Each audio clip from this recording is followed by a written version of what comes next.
Hello guys, in this video I'm going to show you how to select the map style on the EPA AirNow application.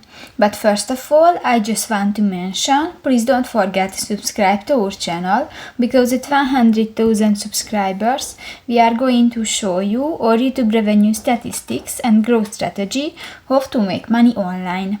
So let's jump into it. First of all, open the application on your device.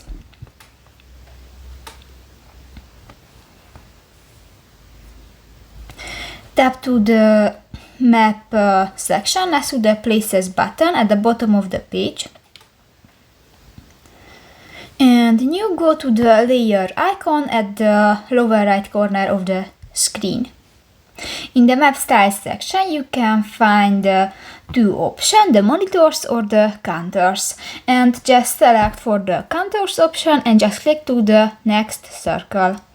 And done. So that's pretty much it for this video, guys. See you in the next one. Bye bye.